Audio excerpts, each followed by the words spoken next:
ना वो फजूल चीज़ें उठा लेते हैं, फजूल की ना। मुझे तंग नहीं करो, आप गाड़ी में बैठ जाए। मैं काफ़ी देर से जो है कि हलीमा रोती है, हलीमा यहाँ रहना चाहती है। अस्सलाम वालेकुम। सबसे पहले तो welcome to my new vlog. क्या हाल है आप सबके? उम्मीद करती हूँ सब लोग ठीक ठाक होंगे। यहाँ पे भी सब खैरियत है। यहाँ पे मैं अपना कैमरा सेट करती हूँ। अब ठीक है। अच्छा, मैं अभी जा रही थी CSD, और CSD जो है ना, इस बार मैंने सोचा, मैंने लास्ट टाइम मैं जब गई थी ना, तो मेरी फ्रेंड और सारा को गलती होगी साथ लेके गई थी। मतलब अगर वो मेरा सामान 30,000 का आना था, तो वो सामान मेरा 50,000 का आया। मतलब इतना वो फजूल चीज़ें उठा लेते हैं, फजूल की ना। आपका बच्चों को आप ले जाओ ना, और बच्चों को आप इनकार भी नहीं कर सकते जब वो चीज़ें उठा रहे होते हैं, उनका दिल कर रहा होता है ज़्यादा चीज़ें देखने का। मैंने फिर लास्ट टाइम मैंने फ़ाइनल किया कि मैंने कहा आज के बाद बच्चों को नहीं लेके जाना। वो ऑलरेडी मुझे लिस्ट भी बता देते हैं, हमें ये चाहिए वो चाहिए, बस वो चीज़ें मैंने उनसे लिस्ट बनवा ली। अब मैंने कहा क्या आप लोग लिस्ट बना के मुझे दे दो, क्योंकि CSD जाके ना आप लोग आउट ऑफ कंट्रोल हो जाते हो। काफ़ी लोग मुझे कह रहे थे कि सेव मार्ट जो है ना CSD से ज़्यादा बेहतर है, तो आप सेव मार्ट जाया करें। तो वो मैं बिलाल से कहती कि नेक्स्ट टाइम हम सेव मार्ट जाके देखते हैं कि वहाँ से कैसा सौदा मिलता है, क्योंकि हम लोग हमेशा CSD से शुरू से जाते रहे हैं, तो हमें उसी की आदत है। तो इस वजह से सेव मार्ट को कभी ट्राई नहीं किया कि जाके देखेंगे कैसा। कभी छोटी मोटी चीज़ चाहिए हुई तो ले आते हैं, अदरवाइज़ जो है ना ज़्यादा शॉपिंग करनी हो तो हम CSD ही जाते हैं। अभी बिलाल मुझे कह रहे हैं कि चलो अगर तुम्हें सेव मार्ट जाने का दिल कर रहा है, सॉरी पीछे लाइट्स वगैरह आ रही हैं, गाड़ी में वीडियो बनाओ तो कैसे लोगों की बिल्कुल ठीक आती है, मुझे तो लाइटें ही नहीं छोड़ी हैं पीछे से। तो बिलाल कह रहे हैं कि सेव मार्ट ही जाके देखते हैं, तो आज ही हम ट्राई कर लेते हैं सेव मार्ट को। तो अभी फिर मैं सेव मार्ट ही जा रही हूँ। अच्छा है, मैं अपना एक्सपीरियंस आपको बताऊंगी, क्योंकि मैं तो हमेशा CSD से लेती हूँ, तो फिर सेव मार्ट का एक्सपीरियंस आपको बताऊंगी कि कैसा रहता है। चलें फिर चलते हैं सेव मार्ट। आ गए हैं सेव मार्ट। ये कौन सा वाला है? पेशावर रोड वाला है ना? पेशावर रोड वाला सेव मार्ट। अब देखते हैं। बाहर से तो CSD बहुत खूबसूरत है बहुत ही ज़्यादा। तो यहाँ पे तो ये सेफ गार्ड इतना प्यारा है, सेफ गार्ड सेफ गार्ड साबुन इतना अच्छा नहीं है यहाँ से। अब अंदर जाके देखते हैं कि इनका सेव मार्ट कैसा है। इनका कॉस्मेटिक का ब्लॉग जो था वो तो बहुत ही मुझे पसंद आया। हमेशा ना सलमान का लेती होती हूँ जैम, मुझे पसंद है। इसमें ना चंक्स आ रहे होते हैं, इनका बहुत अच्छा होता है। लेकिन ये CSD में मुझे कभी स्ट्रॉबेरी जैम नहीं मिला, हमेशा ख़त्म हुआ होता है। ये इनके पास पड़ा हुआ है स्ट्रॉबेरी, शुक्र है। वैसे यहाँ नेशनल पे सेल भी लगी हुई है, लेकिन हमें सलमान ही पसंद है, इसलिए हम सलमान लेंगे। हाँ ठीक है, ठीक है ना। अब मैंने शॉपिंग स्टार्ट कर दी है, अब देखते हैं मैं क्या क्या लेती हूँ। शॉपिंग स्टार्ट हो गई है। हाँ हो रही है। लेकिन ये मुझे लग रहा है शॉपिंग आप अपनी डाइटिंग के हिसाब से कर रही हैं ना। मुझे तंग नहीं करो, आप गाड़ी में बैठ जाए। मैं काफ़ी देर से जो है ना वो हम यहाँ पर फंसे हुए हैं इस वाले सेक्शन में ना। वो मैं केक और चॉकलेट्स मज़े, बहुत ज़बरदस्त चीज़ें थी ना, ऐसे CSD में नहीं मुझे मिल रही थी। यहाँ पे वैसे ज़्यादा खर्चा होगा मुझे लगता है। चले देखते हैं। ये देखें जी जनाब जी, मेरी शॉपिंग कंप्लीट हो गई थी और सब कुछ मुझे मिल गया था, जो जो कुछ मुझे चाहिए था इजीली सब कुछ मिल गया मुझे। कार ये देखें, ये है हमारा बिल और ये हमने सामान ख़रीद लिया है। और जो है ना अभी मैं देखूँगी कि क्या इनके रेट्स हैं। वैसे मुझे तो अच्छा लगा है सेव मार्ट। और ये आप देख रहे हैं ये हालत, ये किसी ने मुझे मारा नहीं है। ये मैंने सारी लिपस्टिक्स ट्राई की हैं और अभी काफ़ी साफ़ करके मज़ीद ट्राई कर रही थी। मेकअप मुझे बहुत अच्छा लगा है, बहुत यहाँ पर जो लगा हुआ। मैंने काफ़ी जो है ना लिपस्टिक्स ली हैं न्यू, और घर जाके देखूँगी। मुझे यकीन है कि वही कलर्स मेरे पास पड़े होंगे, मेरे साथ हमेशा यही होता है, लेकिन फिर भी। यार हम लोग अपनी जो रग था वो हम यहाँ से पिक करने के लिए आ चुके हैं। न्यू मूसा कारपेट है, ये सदर में है। और इतने दिनों के बाद आज हम लोगों को ये टाइम मिला है कि हम लोग यहाँ से कारपेट पिक कर सकें। ओपन करें। क्या है जी? फूडो सिक्सर। नाम इन्होंने कितना ज़बरदस्त रखा है, सिक्सर। इसका जो रोल पराठा है इसका नाम सिक्सर है, और जिनका बर्गर है उसका नाम है बाउंसर। ये ले ट्राई करें जगह।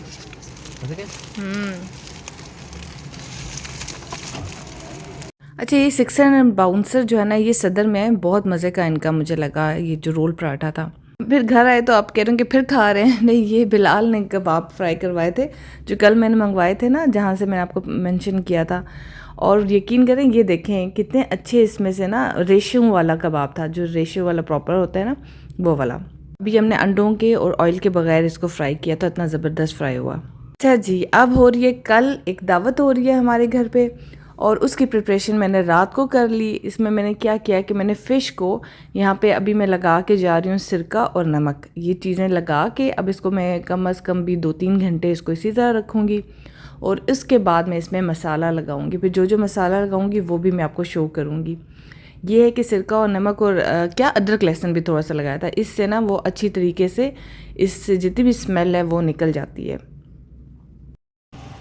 ये वो रेडी है जिसे हम हमेशा लेते होते हैं और जब हम इनके पास आके खड़े होते हैं तो इनको पता होता है कि हमने इनसे मूँगफली लेनी है आधा किलो और ये हमेशा हमें देते हैं और हर 1-2 दिन के बाद जो है ना हम दोबारा आते हैं इनसे लेने के लिए, क्योंकि वो हमारी ख़त्म हो जाती है, फिर हम फ्रेश इनसे लेके जाते हैं। और इस बार तो मैंने इनसे मुरुंडा भी मंगवाया और मैंने इनसे बोला था कि मुझे चीनी वाला मुरुंडा चाहिए, क्योंकि वैसे होता है ना गुड़ वाला मिल रहा होता है, तो इन्होंने मुझे ला के दिया है चीनी वाला। इस जो है ना पिंडी में मुझे जो अभी तक मूँगफली मिली है ना वो इनकी है।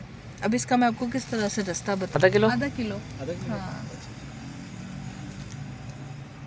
वन है वो होटल वन, ये इसके पास इसके सामने इनकी शॉप है सदर में। क्या नाम है आपका? मोहम्मद असद को दिखा दे। ये लेंगे बस मूंगफली आपने इनसे लेनी है। अब हम घर में आ गए थे और अब ये मछली को 3 घंटे हो चुके थे। अब इसको अच्छी तरह से वॉश करने के बाद अब जो जो कुछ मैं लगा रही हूँ आपको बताती हूँ। इसमें मैंने लीमू लगाया था काफ़ी ज़्यादा, उसके बाद मैंने इसमें लगाया था अजवाइन और धड़ा मिर्च, हरी मिर्च पिसी हुई और तंदूरी मसाला और थोड़ा सा लहसुन अदरक का पेस्ट मज़ीद लगाया था। ये चीज़ें लगा के मैंने पूरे रात के लिए ये रख दिया। अब कल ये दावत में पकेगी। अब जो फ्राई करते हुए मैं लगाऊंगी चीज़ें वो मैं कल बताऊंगी कि क्या लगाऊंगी। अभी आप मेरी रेसिपी साथ साथ देखते रहे और कुछ मैं जो कल आपने क्वेश्चंस किए थे उनके आंसर दे दूं। कुछ लोगों ने मुझे कहा कि आप ये क्यों नहीं कहती सितारा को कि कोई औरत रख ले काम के लिए, और रेट्स भी आप लोगों ने पूछा कि रेट्स पाकिस्तान में क्या हैं काम वाले के। अच्छा, मैं आपको पहले रेट्स क्लियर करती हूँ।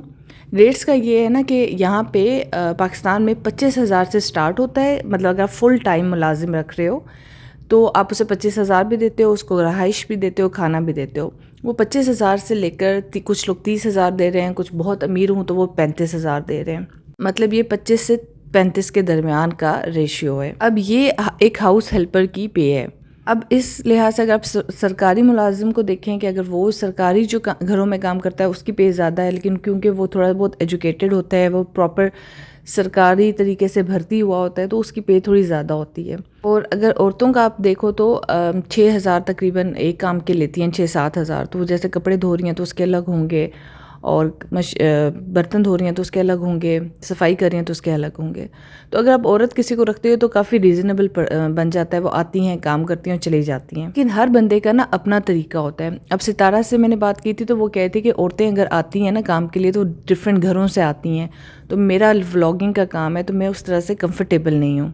और आप में से जो लोगों के घरों में औरतें काम करने आती हैं, ज़ाहिर है वो उससे कंफर्टेबल होंगी। उनको मैं अगर कहूँ कि आप आदमी रखो काम के लिए तो वो उस तरह से नहीं कंफर्टेबल होंगे। वो कहेंगी नहीं, इससे बेहतर है कि हम औरतें रख लें। तो हर बंदा अपने तरीके से चलता है ना, उसको वही चीज़ ज़्यादा बेहतर लगती है। जिस तरीके से वो चल रहा होता है तो उसको लग रहा होता है दूसरे भी वो करें तो वो ज़्यादा बेहतर होता है। सितारा को ये था कि अपनी फैमिली का बंदा हो तो वो बेहतर है। बाहर से आता है बंदा तो वो हमें जानता नहीं है, हम उसको जानते नहीं है, तो ज़्यादा मसला होता है। लेकिन मसला ये होता है ना कि अपनों के साथ आप जितना भी कर लो, आप उसे घर में रखते हो, खाना भी देते हो, पैसे भी देते हो, एक्स्ट्रा पैसे भी देते हो, फिर जब वो घर जाते हैं ना तो वो ज़रूर कोई ना कोई बात निकलती है कि ऐसी बात उन्होंने की है। ये तो YouTube चैनल पे है ना, मैं वैसे नॉर्मली भी बात कर रही हूँ। मैं सिर्फ सितारा की बात नहीं कर रही, मैं नॉर्मली जो है ना जनरली बात कर रही हूँ। जब फैमिली वाला बात करता है ना तो फिर अफसोस होता है कि देखो उसने हमारी ये बात नहीं याद रखी है, वो नहीं याद रखी, हमने इसके साथ ये किया, हमने उसका वो किया, फिर भी ये इस तरह की बातें कर रहे हैं। तो तब जो है ना काफ़ी अफसोस होता है। तो इसलिए मैं कहती हूँ कि बाहर वाला बंदा होगा तो हम लोग को अफसोस नहीं होगा उस तरह से, अगर वो उस तरह की बात करेगा तो। बाकी क्वेश्चंस के आंसर मैं थोड़ी देर में देती हूँ आपको। अच्छा, यहाँ पे मैंने फ़िश को अच्छी तरह मसाला लगा के उसको मिक्स करके मैंने रख दिए, और चिकन को भी मैं टक्स लगा रही हूँ। ये भी मैं चिकन रोस्ट करूँगी, और इसको भी मैं पहले तो उसको कट्स लगाती हूँ अच्छी तरीके से ताकि मसाला अंदर चला जाए। अब इसमें मैं क्या क्या लगाती हूँ, इसमें भी मैं लेमन लगाती हूँ, वही लीमू, और तंदूरी मसाला, और कौन सा था, टिक्का मसाला, ये चीज़ें लगा के मैं इसको रख लूँगी। इसके भी मसाले पहले मैं इसी तरह से लगाती होती थी, लेकिन अभी मैंने सोचा कि बस यही 2 मसाले मैं लगा के और रख देती हूँ। ये भी बड़े मज़े का बनता है। और मिक्स आपको पता है कि आमिर भाई मुझे करके देते हैं, और क्योंकि वो बड़ा ज़बरदस्त जो है ना प्रोफेशनली तरीके से मिक्स करते हैं, इसलिए मैं उन्हीं से मिक्स करवाती हूँ। आप लोग बार बार कमेंट कर रहे हो कि हलीमा को निकालें, तो निकालने को तो खैर हम तो नहीं कह सकते ना, उसकी रिलेटिव है। मतलब कोई अगर कोई अननोन बंदा हो तो आप फिर उसके बारे में बात कर सकते हो, वो उसकी रिलेटिव है। और इसके लिए भी हमने नहीं कहा था रमज़ान को उसको निकालने को। वो तो ताहिरा वजी ने यही बात की थी कि वो बेटियां हैं तो थोड़ा ध्यान से रखना है, ये वो ऐसी बातें हुई थी। लेकिन जो हलीमा है ना, अब उससे वाकई अगर वो अच्छे नोट्स में चाहती है कि अच्छी सूरत हाल में वो उसको अपने घर भेजे, तो ये उसके पास मौका है, उसको भेजना चाहिए। खुद उसे समझदारी से काम करना चाहिए। लेकिन मसला ये है कि ये पहले भी उससे जब बात हुई तो यही बात हुई थी कि हलीमा रोती है, हलीमा यहाँ रहना चाहती है। तो इस वजह से फिर मुझे भी होता है कि हलीमा अगर रहना चाह रही है तो फिर मुझे भी तरस आता है। मैंने कहा कि वो बेचारी चाह रही है यहाँ पे रहना, तो फिर उसको ज़्यादती है उसके साथ उसको कि मैं उसको कहूँ कि तुम इसको घर भेज दो। तो लेकिन ये है कि मुझे ये होता है कि ज़ाहिर है जैसे मुस्तफ़ा भी बड़ा हो गया है, तो इस तरह से बच्ची को उसके घर में ही रहना चाहिए तो ज़्यादा बेहतर है। और रमज़ान की जहाँ तक बात है तो और जहाँ तक वो नए नौकर की बात है, वो हमने ऐसे नहीं किया कि रमज़ान को निकाल लो और इसको रखो। रमज़ान के उनके आपस के टर्म्स ऐसे ख़राब हो गए थे और रमज़ान जाना चाह रहा था। वो आपकी उसकी बातों से भी आपको समझ आ रही होगी कि वो जाना चाह रहा था, तो इस वजह से वो गया है। तो ये सितारा ने हमें मैसेज किया कि इस तरह से काम वाला चाहिए। तो जैसे ये वर्कर होता है काम वाला, ये उसी तरह से ये है। मेरी तो कोई गारंटी नहीं है ये कैसा है, लेकिन अपनी तरफ से तो मैंने कोशिश यही की है कि जो भी बेस्ट काम वाला था वो उसको मैं रेकमेंड करूं कि इसको तुम रख लो। वो मैंने उसको भेजा है। अब वो आगे से कैसा होगा ये तो सितारा ही बताएगी कि कैसा होगा। मेरी तो दुआ है कि वो अच्छा हो सितारा के हक़ में। अच्छा, दूसरा कमेंट मैंने पढ़ा था कि ताहिरा बच्ची की नंदे कहाँ है, वो खुद कपड़े क्यों नहीं लेती। तो कपड़े इसलिए नहीं लेती हैं, कपड़े वो लेती हैं, खुद ही लेती हैं। ये ताहिरा बच्ची ने उनको गिफ्ट देना था अपनी नंदों को, ये कपड़े देना चाह रही थी, तो इसलिए उन्होंने, मैंने आपको बताया था कि ताहिरा बच्ची बाज़ार नहीं जाती, इसलिए उन्होंने मुझे कहा कि तुम कपड़े ले लो और उनको गिफ्ट दे, उनको ताहिरा बच्ची अपनी तरफ से गिफ्ट देंगी। नहीं बताई क्योंकि वो गिफ्ट था ना, तो मैं गिफ्ट की प्राइस कैसे बताती। तो आप ऐसा कर सकते हो कि आप जुनैद जमशेद की वेबसाइट पे जाके उस ड्रेस की प्राइस देख सकते हो। मैं अपने की प्राइस बता सकती हूँ। मेरे ख्याल से 8500 का था, 8500 या 8000 इस तरह से कोई ड्रेस था। और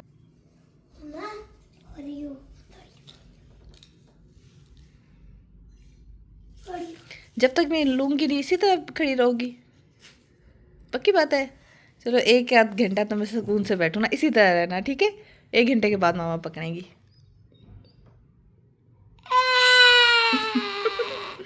thank you my sweet heart. लेकिन सारा फूल तोड़ा तो नहीं आपने, सच बताना। मैंने कहा ना है सारा, आपने अब ये रो रहा है, नीचे गिरा हुआ था। सच बताओ, गलत बात है ना, आपको मैंने मना किया है ना। तो कोई रो रहा है, ये अपने आपने इसको फैमिली में से इसको अलग कर दिया ना, अब ये रो रहा है। हाँ अकेला था, फैमिली नहीं थी इसकी। नहीं फिर भी ये वो जो जिस प्लांट से आपने तोड़ा है ना, वो उसकी फैमिली थी। अभी इसके बच्चे होने थे ना, इसकी शादी होनी थी, आपने पहले ही इस बेचारे को तोड़ दिया। गुनाह होता है, ठीक है। आइंदा नहीं तोड़ना मेरी बेटी, लेकिन आप मेरी प्यारी बेटी हो ना, आइंदा तोड़ोगी ऐसे। इधर देखे सारा, प्रॉमिस करे आप आइंदा नहीं तोड़ेंगी। लेकिन आपको अच्छी चीज होनी चाहिए। आप इतना साथ क्यों, मैं आपको इतनी अच्छी चीज लेके आई, आप पर स्वाद है। मैं इतनी मुश्किल से पेपर को बनाया है। थैंक यू सो मच, मुझे बहुत खुशी हुई है। लेकिन नीचे गिरा हो ना, फिर आइंदा मेरे लिए बनाना, फिर मुझे ज़्यादा खुशी होगी, ठीक है। अभी थोड़ा सा ये आपने तोड़ा है, मुझे थोड़ा सा दुख हो रहा है इस प्लांट की, इस फ्लावर की वजह से, तो इट्स ओके। लेकिन नेक्स्ट टाइम मुझे पता है। देसी मुर्गी आपने ऐसे बनाई थी, उसको मारा तो उससे दुख नहीं हो रहा था, उसको खा रही थी मुड़े हुए, दुख नहीं हो रहा था। देसी मुर्गी को काट के खा रही थी तो दुख नहीं हो रहा था, आपको उस वक्त दुख हो रहा था यार। वो फिर अल्लाह ने अलाउ किया हुआ है ना, इसलिए वजह से फिर हमने किया है ये, फिर अल्लाह ने अलाउ नहीं किया हुआ ना, ठीक है। ओके हाँ जाके देखो कौन आया, भागो।